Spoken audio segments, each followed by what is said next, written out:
tout de suite, le partenariat commence. Et qu'est-ce que ton corps fait? Ton âme a déjà dit, envoyer la peur et le doute. Qu'est-ce que son partenaire va faire? Ton corps va faire quoi? Elle va envoyer ça. Regarde, le trait rouge là. Elle va envoyer quoi? Les symptômes et les douleurs. Symptômes et douleurs, émotions négatives, pensées négatives. Comment tu vas te guérir? La parole devient secondaire. Tu viens à l'église chaque fois, on prie, rien ne se passe. Rien ne se passe. Tu es pasteur, tu dis on va aller gagner des âmes, on va prier pour les malades. Quand tu es à la maison, tu pries. Quand tu es devant l'église, on va prier pour les malades. Quand tu vois les malades, tu me dis bon, demain on va prier pour les malades. Qu'est-ce que tu as fait? La peur. Tes 5 sens, tes yeux et tes oreilles ont montré que ce malade peut être guéri par toi. Et tu reportes à demain. C'est pourquoi le surnaturel est pris en otage en permanence. Ça ne sort pas. Ça ne sort pas. La prospérité, même chose. On dit oui, les gens viennent dire bon, frère, il y a telle personne qui a eu tant de prospérité, il a donné 15 000 francs, il a eu tant de choses. Non, c'est pas ça qui amène la prospérité. La prospérité est déjà en toi. C'est pas ça qui amène, mon ami. C'est pas ça qui amène. La prospérité est déjà en toi. Même sans quelqu'un te dise 15 millions, la prospérité est déjà en toi.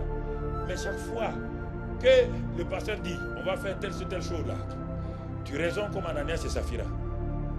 Tu dis ah, c'est trop, c'est ça, tu calcules. Et qu'est-ce que ça fait? Et en ce moment-là, quand tu envoies la parole là, ton âme est déjà prise en otage. Ton âme te dit ce n'est pas possible. Là, elle envoie la peur et le doute. Et avec ça, régulièrement, tu es en train de tourner sur toi. Si je te montre, il y a d'autres tableaux que je vais te montrer comment dans le jardin d'Éden, comment les 4 fleuves, à quoi représentent les 4 fleuves? Les 4 fleuves du jardin d'Éden. Le jardin d'Éden, ce n'est pas un lieu géographique seulement, c'est plus que ça. Le jardin d'Éden, ça correspond en même temps à Ézéchiel 47, où on parle du fleuve. Quand tu regardes textuellement, le Saint-Esprit va te donner les quatre fleuves, Pichon, l'Euphrate et autres là, correspondent non pas à des lieux géographiques seulement, mon frère. C'est plus que ça. Le jardin d'Éden, c'est le jardin, la clôture de la présence de Dieu. C'est là où Dieu voulait se mouvoir. C'est là où Dieu voulait, puisque Adam et Ève étaient dans le jardin d'Éden. Et la terre n'était pas encore conquise. Écoute-moi, la terre n'était pas conquise. Le jardin d'Éden, c'est le lieu de la présence de Dieu où il commençait le règne. Et de ce lieu-là maintenant, Adam et Ève devaient amener la domination, devaient amener la fécondité sur le reste de la terre. Ils n'ont même pas pu le faire. Ils n'ont même pas pu poser un pas que l'ennemi est venu leur voler. Donc, automatiquement, la présence de Dieu étant partie, le jardin était fermé à l'accès d'Adam et Ève. Et tu comprends? Quand tu comprends ça, et tu vas de l'autre côté là, il y a quelque chose qui se passe en toi. Il y a un phénomène extraordinaire qui commence à te montrer que ce que tu es, c'est plus que ce que tu penses jusqu'à présent.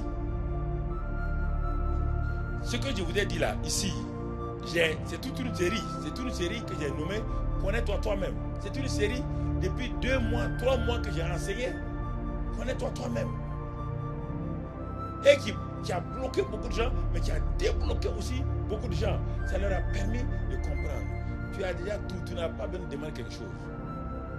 Tout est en toi. Lis Colossiens 1, verset 9, verset 10. Lis-le. Vous avez tout pleinement en Christ. Rien ne vous manque. Rien ne vous manque. Mais maintenant, pour passer de là à là, voilà le problème. Là et là. Et au fur et à mesure, ça j'ai mis des cercles qui sont excentriques. Mais si vous mettez les cercles concentriques, vous allez comprendre. C'est-à-dire que ça c'est l'élément le plus intérieur du cercle. Et l'élément qui enveloppe ça, c'est ça. Et ça c'est l'extérieur. C'est pourquoi l'ouïe, l'odorat, le toucher, le goûter, la vue, ces 5 sens-là nous créent beaucoup de problèmes. Parce qu'ils sont en relation avec l'âme. L'esprit ne peut pas toucher mon corps directement, impossible. Le Saint-Esprit n'est pas dans mon âme ni dans mon corps. Le Saint-Esprit habite ici. Et comme il est ici, il a la vie Zoé, il amène la vie Zoé, il a amené l'onction, il a amené ça. Et maintenant, par la foi et la parole de Dieu combinée, mon âme commence à être transformée. Ce qu'on appelle métamorphosée. La parole qui sort, la parole de Dieu qui sort ici, n'est plus la parole logos. C'est la parole esprit et vie. Quand la parole esprit et vie qui est ici sort, elle devient un réma. Parce que les gens disent qu'il y a deux paroles. Non, il n'y a pas le logos et le réma seulement. Il y a la parole esprit et vie. La parole esprit et vie n'est pas le réma. Le réma, c'est une parole qui est donnée à un moment donné et qui opère. C'est différent. Donc, j'ai le logos à travers la parole de Dieu, la Bible. J'ai le logos quand je lis la Bible. J'ai l'information. J'ai tout ce que Dieu me donne. Je lis la Bible. J'ai le logos. Et le Saint-Esprit qui est en moi prend ce logos-là. Par ses meurtrissures, je suis guéri.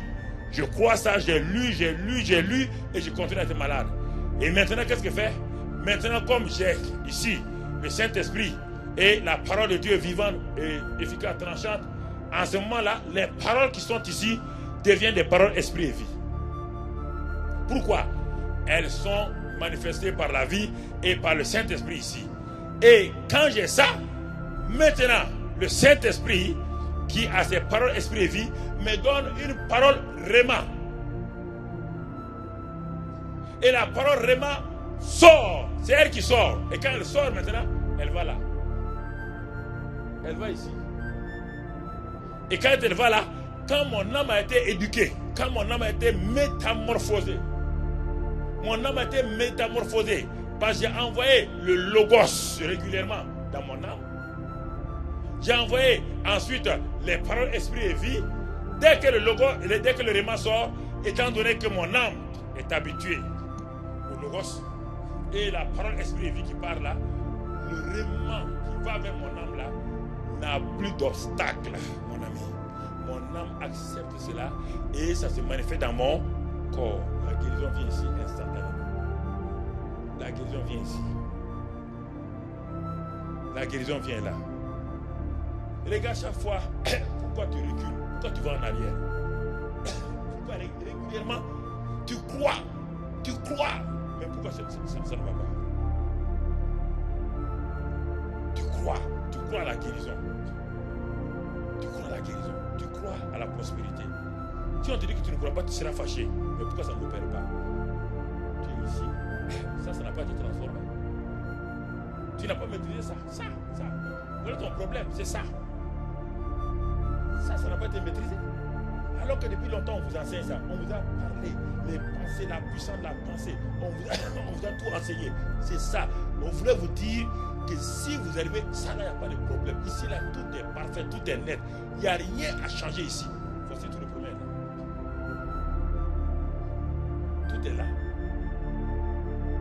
Quand vous faites ça là, tout le reste est facile. Ça se manifeste au dehors. Les miracles se manifestent. La prospérité se manifeste. La victoire se manifeste. Devant les tentations, ça se manifeste. Parce que ton âme, c'est ça qui te crée les problèmes. C'est pourquoi David disait, mon âme, et attention, bénis l'Éternel. Tu me crées trop de problèmes. Tu me crées trop de problèmes, mon âme. Bénis le Seigneur. Soumets-toi. Lui, il n'a pas ça. Mais malgré ça, David savait qu'il y avait quelque chose qui venait. Il soumettait son âme. Et quand son âme était soumise à Dieu, David va. Et quand il rencontre Goliath, Goliath n'est pas un problème. Goliath n'est pas un problème. Pourquoi? David est connecté avec Dieu. Frères et sœurs, ça c'est le premier schéma. Il faut regarder ça très bien. Sinon, vous pouvez prier. Vous pouvez prier. La prière ici fonctionne.